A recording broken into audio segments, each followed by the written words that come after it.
Hey, Toothers. I'm not even sure entirely where to begin. I'm trying to get into reading other news stories more than just politics, but it seems like politics dominates everything. Politics and late stage capitalism, I don't 100% think I even understand what that term means. By the way it sounds like capitalism is going to go away at some point, but that just sounds like a good thing, but also a bad thing. So I don't know. I'm not real up on my economics. I should probably figure that out before talking about it. But one of the things I heard on the radio today is about a company that used to be called World Chain and is now just calling itself World. That it started out as like a Bitcoin, was a cryptocurrency, and part of the thought process around that cryptocurrency involved ways to kind of figure out how do we know you're a person. So if I'm understanding all this correctly, right? They let's see, the startup behind the World project named Tools for Humanity, kind of a weird name when I get into what's next. Let's see. All right. So something just happened recently, right? So it just unveiled its next generation of iris scanning orbs and other tools at a live event in San Francisco. Look, one of the co-founders, one of the people kind of pushing this is OpenAI's CEO Sam Altman. Now, if you're not familiar with OpenAI, they're artificial intelligence firm. They're one of the big ones. I'm pretty sure he's the one that got let go at Google and got hired back for a couple $1 billion or some nonsense. Yeah, so he's fairly important in that part of the industry right now. But one of the things that they're trying to suggest about these orbs is that by tying things to your iris, right, they're able to then prove that you're a person and not AI, not deep fake, not a trick, right?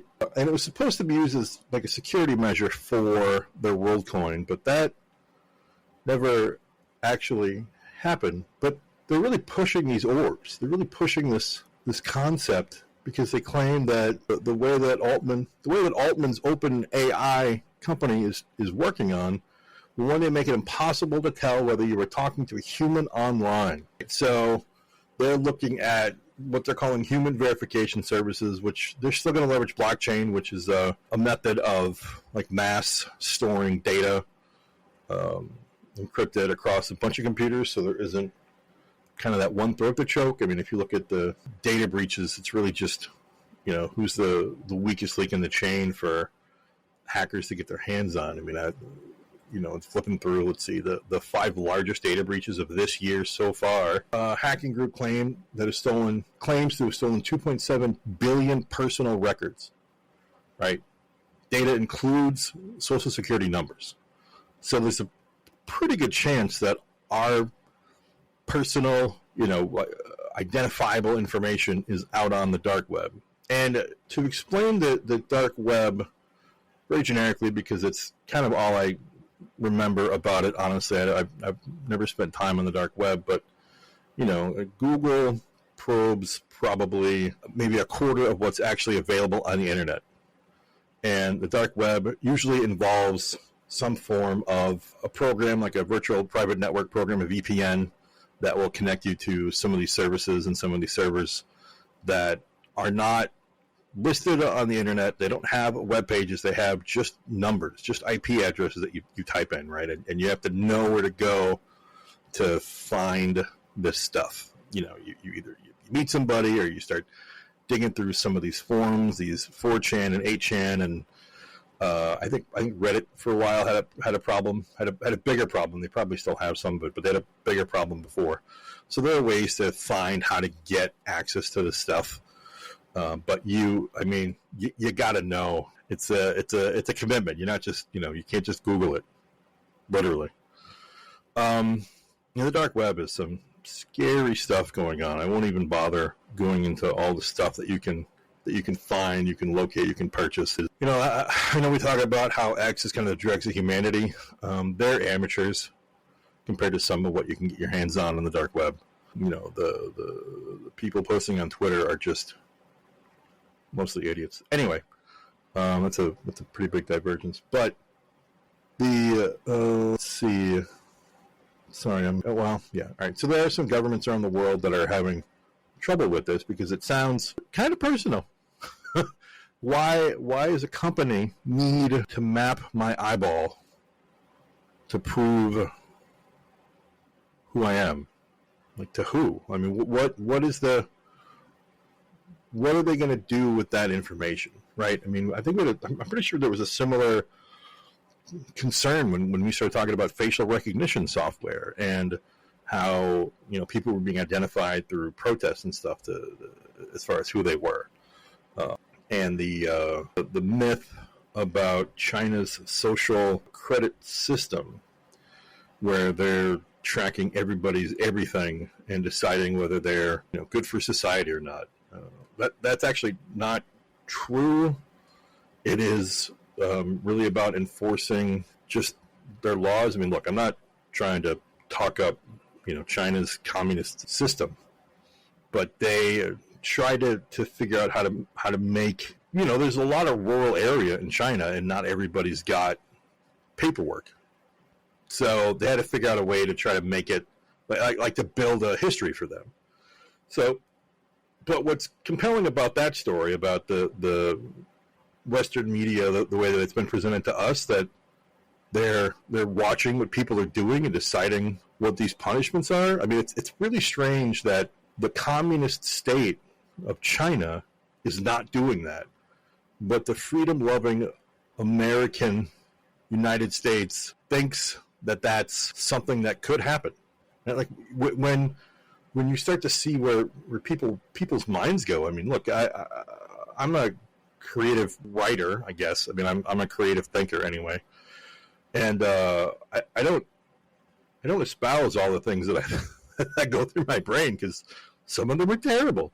Some of these are not great ideas. Some of these are not things I want to suggest to people, because then not that I'm thinking of anything that clever or that genius. It's just the idea that you don't want to give people a bad idea. I don't know. There's a weird, I guess, limit that I'm having trouble kind of explaining. I'm pretty sure people get my generic point, but if you've never seen, there's a science fiction movie, Minority Report, which is a Tom Cruise movie. Actually, I really like the movie, but it's also a Philip K. Dick story, and I really like Philip K. Dick. He's a Blade Runner, Scanner Darkly. Minority Report, obviously. I think The Man in the High Castle that was on Prime was his story originally. So, he's pretty popular in the visual arts, as well as just his books, his short stories. Fascinating stuff.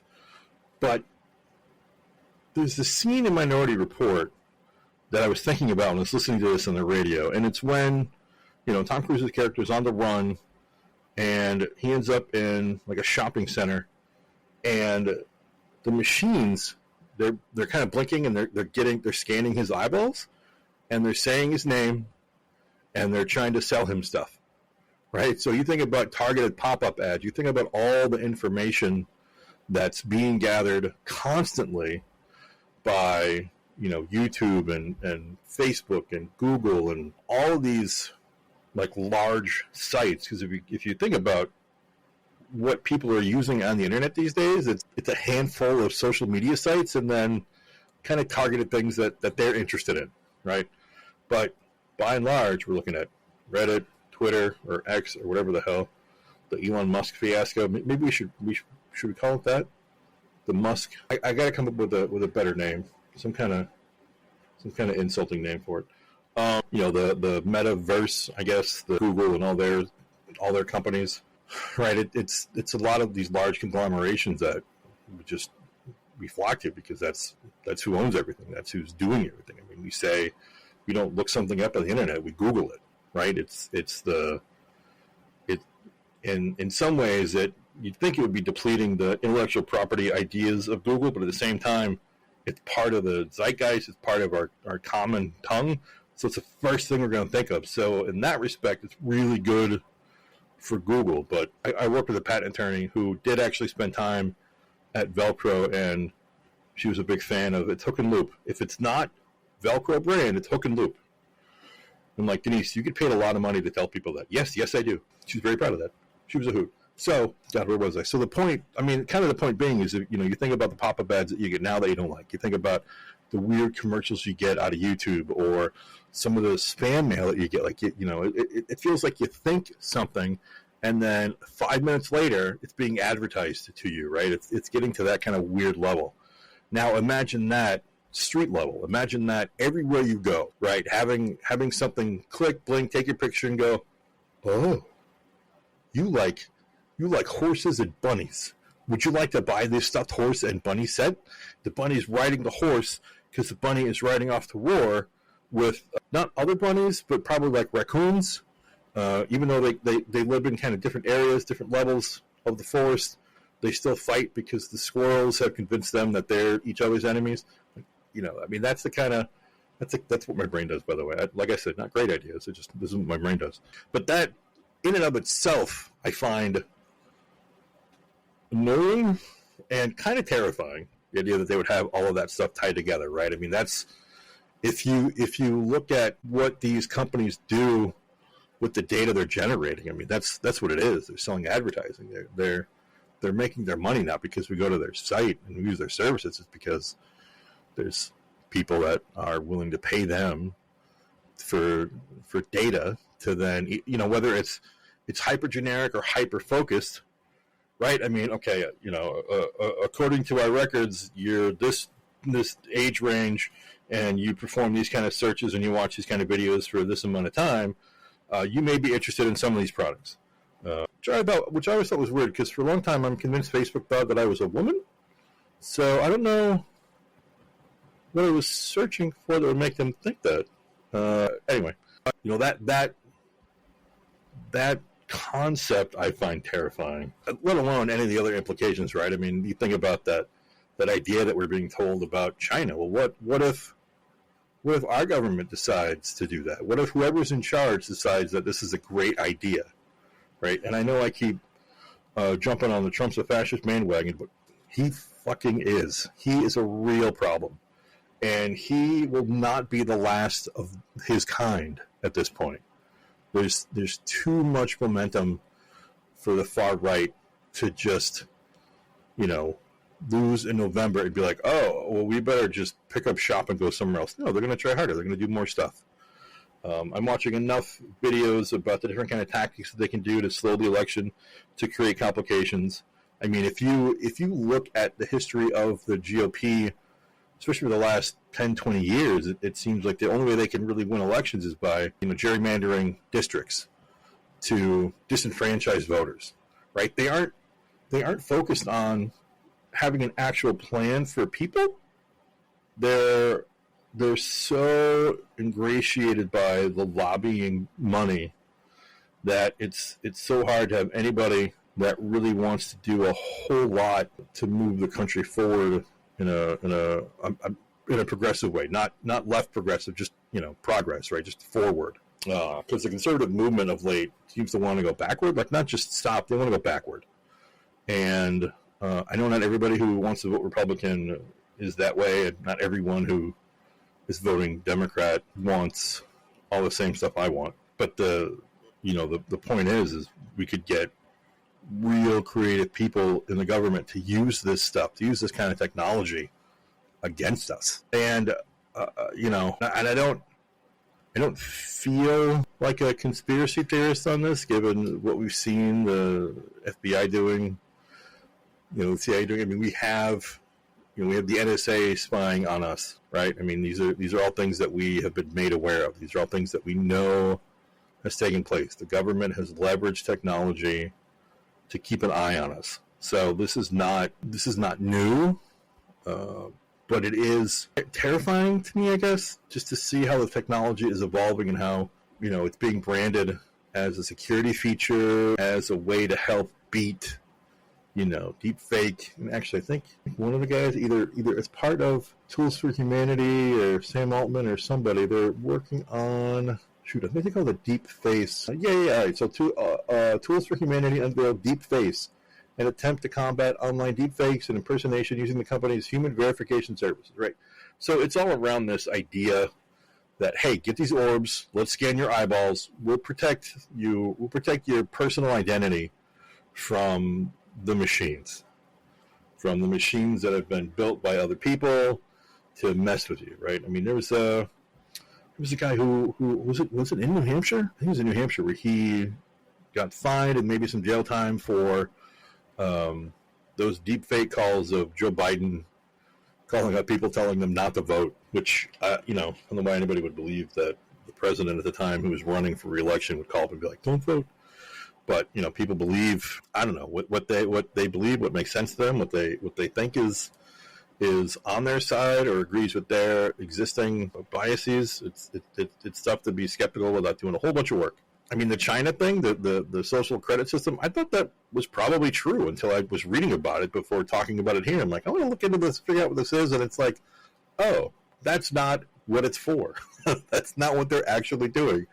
We over here just think that, oh, that's an idea. So it is kind of interesting what you can find with a minimal amount of research to see what people are telling you, what they may be wrong about, what they may be lying about. It could be disingenuous. They could just not know, right? I'm a big fan of I don't know. Not in the Joe Rogan way where he's like, I'm an idiot. Like, I don't know everything, but I am super curious, and I want to get it right. And I want to be able to pass it along. And, if I'm wrong about something, I want to own up to that. I think I've talked about that a couple times. But I want to maintain that. I want to maintain that line, right? I don't want to fall into this realm of what's more expedient. What'll turn this into a full-time gig with a bunch of money? What's going to get me my own, what was his name, Edward Gregorian, to come and pay me hundreds of thousands of dollars per show to keep spewing stupid nonsense like Tim Pool and Dave Rubin, who claim to be victims of a hoax. That's a little deep cut, I think, for me more than the rest of you. But there are YouTubers out there who have been found to being paid by Russian intelligence to basically keep doing what they're doing. Right? That's what has been reported at the very least. But it is kind of interesting how all of a sudden, after starting to get this money, guys like Tim Pool were like, "Oh, Ukraine is the enemy, and Russia should destroy them." Right? Not really talking about it before, but all of a sudden, it's a thing.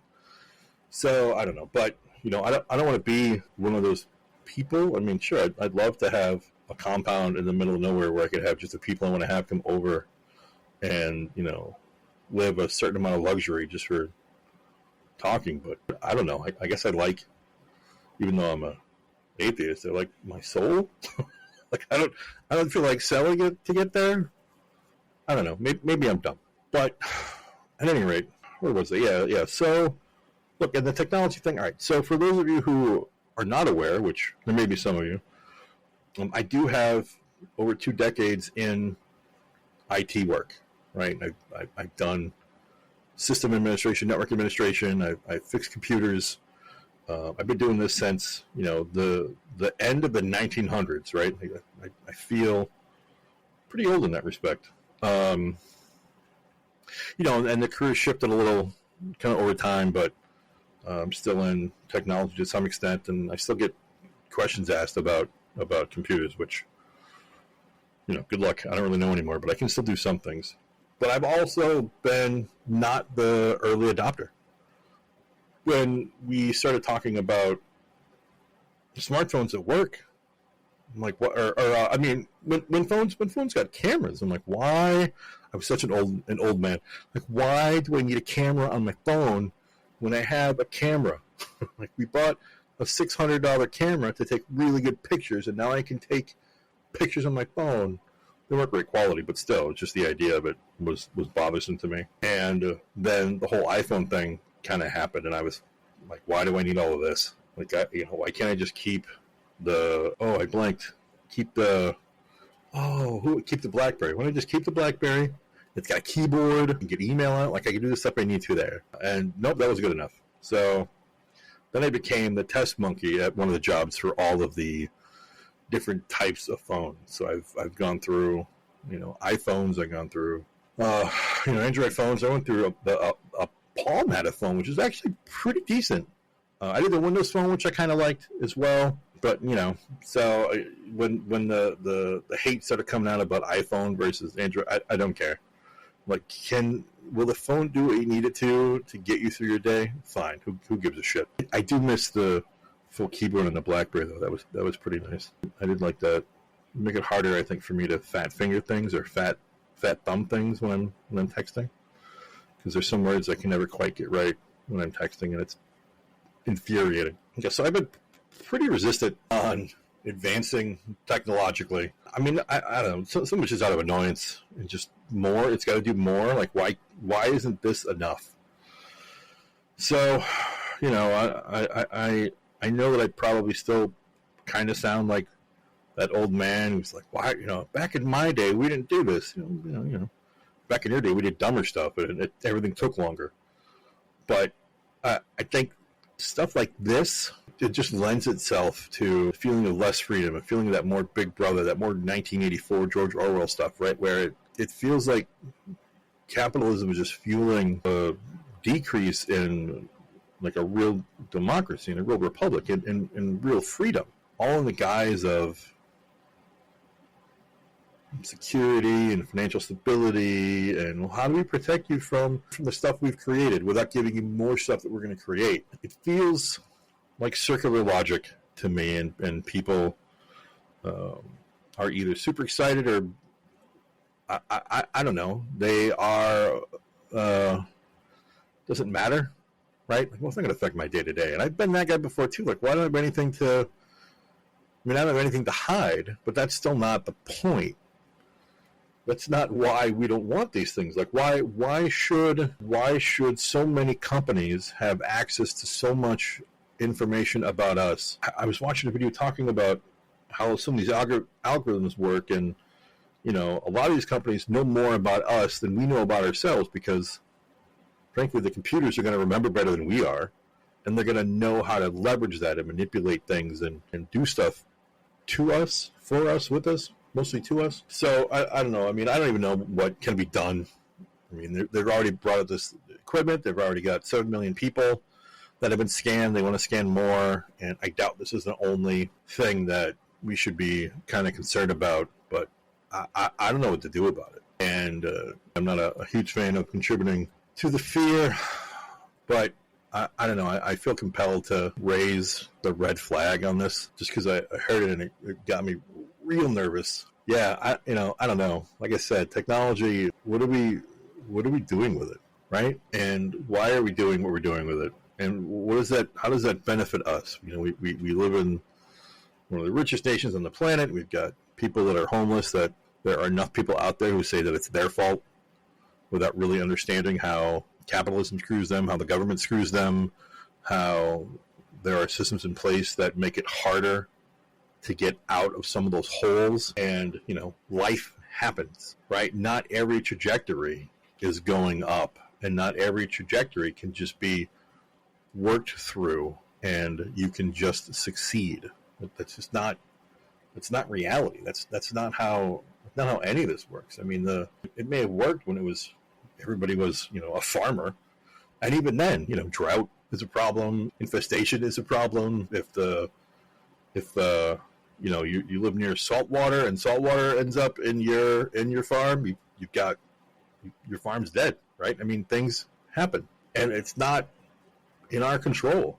So I don't know. I got a few people in my ear about the evils of the monetary system, the way that it's kind of evolved to really just keep itself sustaining, and there are people that manipulate it, and the reality is there's a limit to what can be done with anything, and they keep finding new ways to make money, but it's usually at the expense of people. And I said it before, and I'll say it again: the love of money, the root of all evil. I definitely think that's one of the only Bible verses I am completely on board with, without caveat. It's volatile.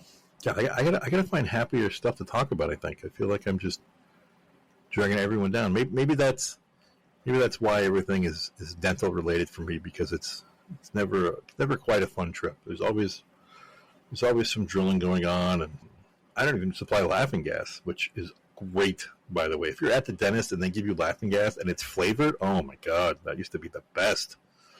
I would laugh through everything, except for the part where they do the Novocaine, because there's a giant needle in your mouth. Mostly because I didn't want to laugh and get stabbed wrong.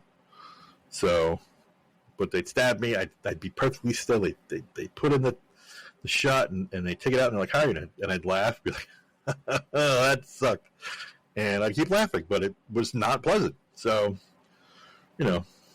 maybe there's a reason all this has come together the way it has, so I can terrify everybody. Yeah, so I'm like I said, I'm hoping to have something a little less terrifying to talk about, but just, God, the news sometimes, it's like, oh, politics, yay, the economy, yay, this company's trying to take your biological information to help identify you. What? That's not cool. So, anyway, just keep an eye out on things. You should probably read up, because of all the data breaches, you should probably read up on concepts like freezing your credit, not canceling it. There's two different ways to kind of handle this, and freezing your credit is usually the better step, because the other step is actually more detrimental. I don't remember what that other step is, but maybe get into something like that, at least to get a better understanding of how to protect yourself from some of these breaches. I know there are services out there that claim to be able to protect you and to protect they'll do a lot of this monitoring for you, which is great, but that still feels sort of reactive, where freezing your credit feels more proactive. So, look some stuff up, find people that know about finance and ask them questions, because there are some steps that we can take currently to try to help protect some of what we've got left. And if somebody wants to bring you a device that's going to listen in on you, do what I do with all of my Echo Dots, and I have the Apple Pod Minis. Those suck, by the way. But every now and then I will say to Alexa, hello to the NSA. I'm sure they don't care, but and whatever you do too, right? If you get a pop-up on your computer saying that the FBI is watching you, please don't call the FBI. They probably don't know who you are. And then you call your son, the computer guy, and you tell him that you called the FBI, and they don't know what they're like, you're not on any list. And I said, you're probably on one now. So, don't click on the stuff. If you get a weird email saying, hey, do you want money, or hey, you owe us money. If it's, I've gotten a lot of these Amazon things, right? Oh, your shipment is delayed. Click here, and I look at the link, and I'm like, that's not going to Amazon. Go to Amazon, log in directly to Amazon. Don't click the links. Just you have to look out for some of these scammers, because some of these low rent scammers are making a bunch of money. And then we've got these big tech conglomerates who are trying to make it legal to take your information differently. So, maybe technology kind of sucks, or we're just an abusive and stupid species who doesn't deserve all the goodness and beauty that the world provides us. Anyway, I hope you all have a wonderful rest of your whatever when you listen to this. Oh, and you know what? Brush your damn teeth. Floss, water pick, brush your teeth. You got kids? Brush their teeth. If they give you guff, hold them down, brush their teeth. For God's sakes. And go see the dentist.